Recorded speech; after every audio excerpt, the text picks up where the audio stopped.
thème tey thème bu am solo la ci weeru koor joo xam ni bu am solo pour jullit yi mu nekk weer joo xam ni dañ ciy profiter pour évaluer sunu bopp natt sunu bopp te nee nañu on ne peut pas améliorer si on ne mesure pas doo mën a avancer sa jëmm du mën a avancer su dee waxu réew mi ngay wax doo mën a avancer su dee nattoo ko mu nekk occasion natt sunu bopp xool sunu système politique xool sunu état xool sunu bopp sunu boroom di wax ci alxuraan ci tubaab laa ko mën a wax ni Allah ne modifie pas l'état d'un peuple tant qu'il ne modifie pas ce qu'il y a en eux-mêmes. may remarqué ñaari ponk foofu ci aaya googu ni état d'un peuple benn nation benn peuple benn la ko wax au singulier wante condition bi tant que il ne modifie pas ce qui est en eux-mêmes mi ngi wax ay individus yoo xam ne ñoom ñoo composé état googu wala nation googu wala communauté googu à partir de ce moment nous sommes tous interpellés tous responsables tous responsabilisés te nag dans le contexte du Sénégal dafa am solo torop parce que kilifa diine yi fi yor ñoom dañu am une compréhension très haute de lan moo war a nekk jihad et mettre l'accent en particulier ci jihadul nafs te defe naa ku dégg bu baax a baax suñu borom appel bi ñuy lancé ba responsabiliser ñu pour la transformation de nos sociétés mooy ku nekk seetal sa bopp puiser ci sa bopp la ressource n'est pas en dehors de toi en dehors de soi la ressource mi ngi ak yow et s'il y a une ferme volonté jihad xeexal sa bopp di nga mën a am chance participer ci transformation sa communauté lan la ñu nekk di mesurer tey jii wala lan la ñu seetlu ba ñuy jël kàddu yëpp ni thème bi ñu fi teg nii thème bu am solo la mooy crise yi dañu bëri crise ci wàllu valeur crise politique crise énergétique crise environnementale crise religieuse crise de la coexistence de la cohabitation plutôt crise ci fànn yëpp crise sanitaire crise sécuritaire mënoon naa continuer di lim crise de légitimation ba tey jii ñii daan dogal suñu dogalee tey jii kenn mënatul gëm kenn mënatul jàpp li ñuy def dafa am lu xóot loo xam ni moom moo nekk di traverser suñu société crise sur crise loolu yëpp nag mën nañu résumer mu nekk simplement ñu tuddee ko une véritable crise de sens souvent suñuy wax politique suñuy wax état suñuy wax programme damay dégg ni plan xawma émergent wala plan lële on met en avant le quoi le qui le comment mais on ne met pas d'accent sur le pourquoi des choses te li tax ak sens boobu quand on se déconnecte à ça dara mënul dox li tax ngay xëy li tax ngay yeewu li tax ngay liggéey li tax nga war a am discipline lu tax nga war a julli lu tax nga war a joxe sa impôt lu tax nga war a joxe sa zakat loolu soo ko connecté wul à un sens mënul dox et il y a une déconnexion malheureusement entre système bi ñu tegal ak sens boo xam ne moom la ñu war a jox wala moom la ñu jox suñu àdduna révolution yooyu ma wax nag maanaam crise yooyu dafa am ñaari révolution yoo xam ne ñoom ñoo ko accéléré ak amplifié benn bi y a une transformation philosophique maanaam gis-gisu nit ñi tey jii ci wàllu liberté sexuelle liberté de conscience liberté d'expression yooyu yëpp dafa nekk di bumax la question du sens soo dëggul rek dina màbb leneen li koy daaneel di ko accélérer moom mooy cette révolution technico-scientifique génétique bi jigéen bu mën a jékki-jékki changer sexe am nekk góor intelligence artificielle mën a remplacer doomu aadama yooyu dafa nekk loo xam ni réalité bu ñuy dund la mu am ay impact ci yeneen crise notamment par exemple la crise de l'emploi donc du waxu ci kaw du waxu ay madrasa wala école wala université wax joo xam ne ñu ngi koy dund te mi ngi am impact ci suñu dund donc on a perdu et tout a perdu de son sens naaj suñ koy xoolee ci fii ci réew mi ak Afrique nous sommes déconnectés du sens qu'il faut donner au soleil géej bët bi ñu war a toog xoolee géej xoolee wutuñu ko noonu garab ba voisin ba lépp loo xam ne suñu borom jox nañu ko nous sommes déconnectés de ça ñu pooseel ñu ay lunettes yoo xam ni lunettu keneen la te borom bi doxalewul noonu àdduna fu mu la teg daf la fa jox ay lunettes yoo xam ne noonu la bëgg nga gisee àddunaam nga mën ko interpréter en fonction de contexte bi nga nekk tamit te foofu nag la ñuy ne sant yàlla suñu borom ci kilifa diine yoo xam ne may nañu ko xam nañ ni ci désert bi la islam jóge xam nañ ni arabe la ñuy làkk wante nag am na benn dignité ngor ak xam-xam joo xam ni moo tax lépp jàllul dafa am loo xam ne dañ koy seet loo xam ne l'islam pur ñu jël ko loo xam ne ci wàllu contexte ak culture ñu jël ko tamit façonné ko en fonction de ñoom seen conviction ba tey jii ku jël exemple Xaadimu Rasul radiallahu anhu ni muy la dimension wolofal jëmm ji mu jox wolofal la poésie ku doon concours ci arabe ni dégg naa arabe moom mu am jom ak fayda joo xam ni ñoo xam ni jànguñu woon alquran maanaam arabe mu jox leen maqaama daraja joo xam ni lépp ci wolofal lañ ko doon def pour pénétrer et transformer les communautés et une transformation qui a eu de l'impact l'exemple de Moussa Ka ma jeexal ñëw ci point boo xam ne peut-être mooy le point là où je suis attendu kon la première carapace de l'être humain mooy sa culture ni ngay gisee sa làkk li sa voisin tekki pour yow li àdduna tekki pour yow ku la ko xañ rey na la jël nañu esclavage par la force mu nekk doole le physique ñu jël l'esclavage par l'esprit l'industrialisation la colonisation ainsi de suite mais lii gën garaaw moo nekk di am mooy l'esclavage de l'âme du sens ku ko ñàkk nga te fa la ñu toll tey ji à la faveur de la colonisation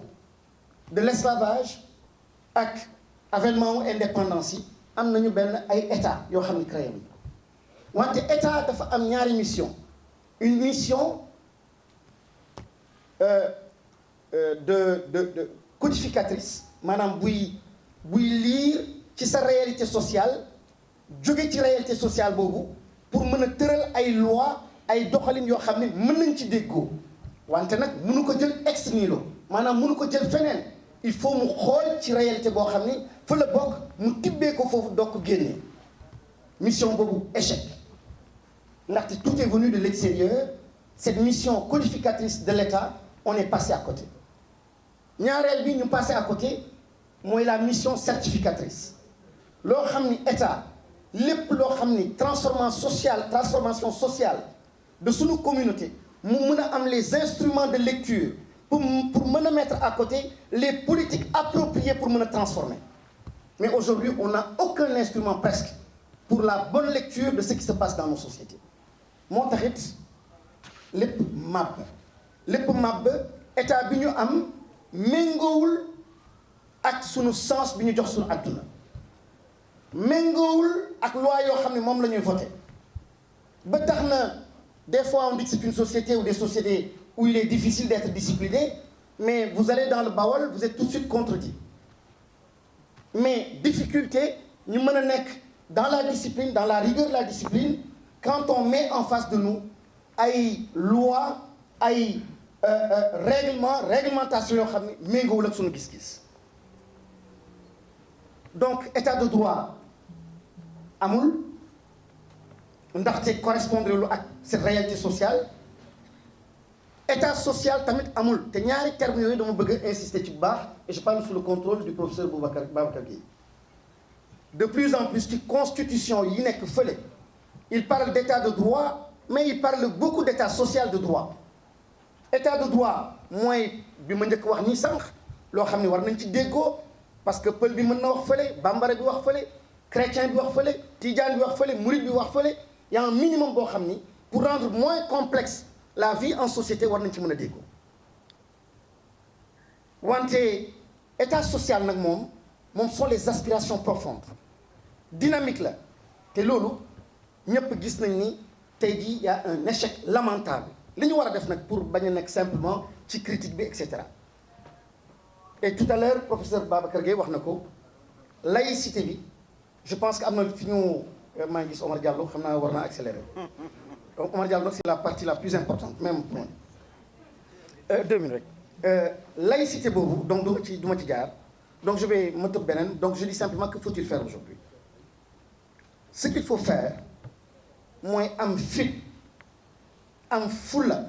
am fayda nga xoolaat sa constitution nga xoolaat sa état une doctrine d'état je pèse bien mes mots je souligne je suis pour ñu mën a penser à une doctrine d'état comme ni mu amee en Asie avec Confucius qui a inspiré seen doctrine nga dem vers Mao Chine mu am ñoo xam ne qui ont inspiré Sénégal yàlla du la may ce qu'il y a de plus important que le pétrole mu nekk le capital spirituel je souligne je parle pas de capital humain ni financier ni autre je parle du capital spirituel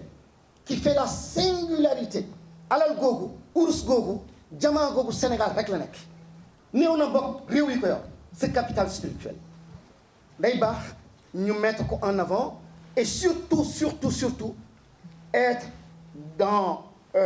se donner les moyens de le décliner en politique publique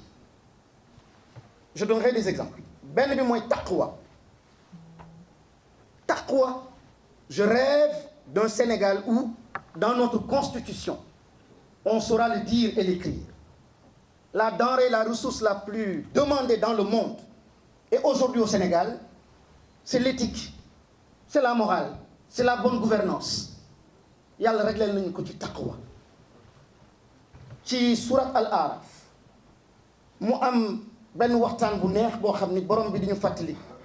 histoire maam Adam seytaane ak ñun ñi wante finalement ñun la rek nekk rek di waxal li ñuy wax ñu jàpp ni il parle de l'antiquité je pense qu'il est en train de parler de nous ne bi mu demee mu nax ko présenter ko mbir yi je résume simplement ba maam Adama laal donc le fruit interdit et il a découvert donc sa nudité awra la wax nudité je parle aussi sous le contrôle de l'imam Kanté awra ne veut pas dire sexe awra mooy tout ce qui est caché tout ce qui est gênant tout ce qu'on cache mu dem ba ci biir ne fàttalikul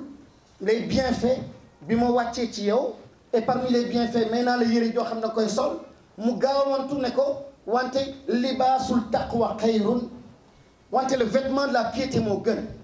nga wax tamit mu am feneen beneen passage muy ne ni nga gis maam Adama nekk ci àjjana di jël ay feuilles pour jéem a cacher cette nudité wante libaasul taqwa xayrun maanaam les limites les faiblesses nos manquements ne seront jamais comblés par la Mercedes l'argent les feuilles du paradis mais lenn rek ko mën a combler mooy taqwa boobu la piété kon s'il y a une sincérité une volonté d'avancer je pense qu'il y a une façon de dire taqwa qu'on l'appelle piété qu'on l'appelle mais on peut ensemble de façon inclusive réfléchir à des termes qui nous ressemblent et qui répondent à nos aspirations ñu mën ko gis mu feeñ ci suñuy mbir may ñaan jeexal naa na Omar mooy il faut qu'il y ait un mouvement accordé dama ne religion tamit dafa am faillite boo xam ne daf ko def on attendait des religieux ñu porter la spiritualité mais les religions ont failli aussi Et peut-être qu'il est temps que l'État et le temporel mën a récupérer le spirituel indi ko dugal ko ci ay actions. Et quand je parle de spirituel ici, je ne parle pas de confession, je ne parle pas de religion. Mais la finalité de la chose. Et cette finalité-là, de plus en plus d'ailleurs, c'est l'une des raisons peut-être débat bu mel nii ñu mën ko am maa ngi gaawantu et ma jeexal la vraiment Omar jeexal naa. Sinon je lui facilite pas la tâche. Donc concrètement rek ma jeexal foofu après dinaa mën a ñëwaat s'il le faut. damay joxe exemple pour bañ a nekk tamit dans la théorie man suñ ma faloon wala ki ñu fal tey jii laaj ma conseil julli dafay am beneen taxawaay ci biir réew mi. Quand je visite la Chine ou yenn pays asiatiques quand je les vois faire leur sport le matin seen yenn technique yoo xam ni ñu ngi koy jëlee ci ñoom ci seeni croyance li leen inspiré ñu ngi ko jëlee ci seen spiritualité.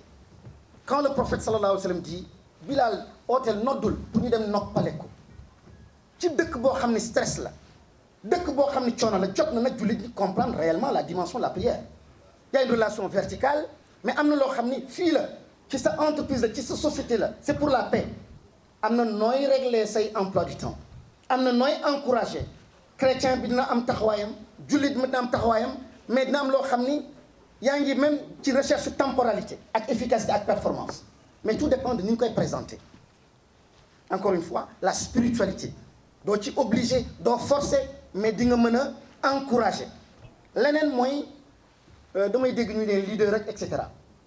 mais leader ni ñu koy waxee am na loo xam ne man ci suma kàllaama moo gën a fort ku ma ne kii taalibe cheikh la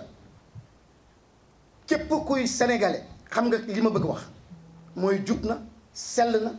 liggéeykat la kii kat moom am na dara. kii taalibe Sëñ Tuubaa la am na lu muy tekki taalibe boobu yenn saa je vais plus loin en parlant de talibeship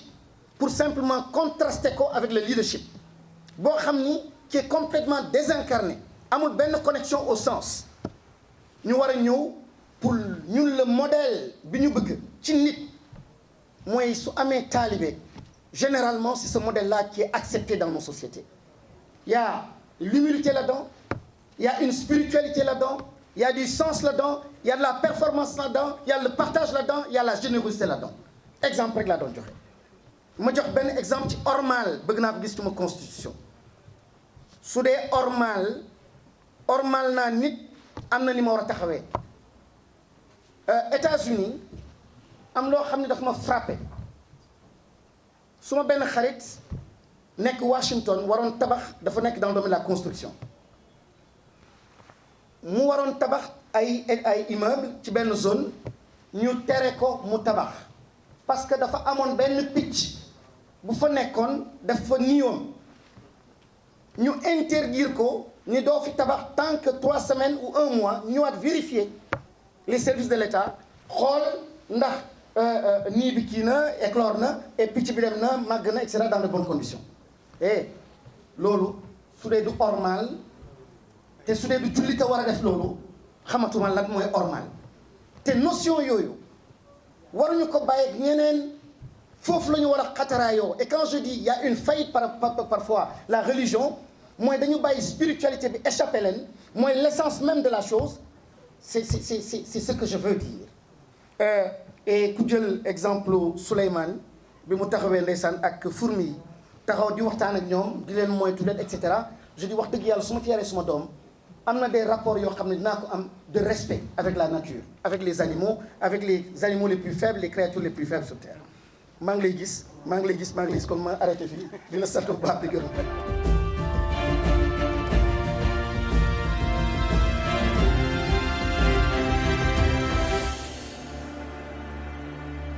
xam ne ne yàlla daa bind te yemalewul am na ñu matal am ñu matlewul waaye ba mottali amee ba léegi kenn sonnatul buur kattan di produit 100% naturel sans effet secondaire ñu defare ko li nga xamante ni moo di petit cola bisaab ak jinjeer ñoo ngi jàppale leen ci seen wàllu kattan ak seen wàllu wërgu-yaram bu nekk jarna fi nguur ak keng ba ci kikirikiij waaye bii mooy seen buur di buur kattan ballonnement moo ci mën constipation faiblesse sexuelle diabète sinusite éjaculation précoce di joxe appétit sexuel teg ci itam day raxas sa biir ba mu set wecc wooteel gaaw ci 77 413 59 24 77 413 59 24 xar yëpp xar lañ waaye laadum da ciy gën te bu ñu nee góor ngóoraa tax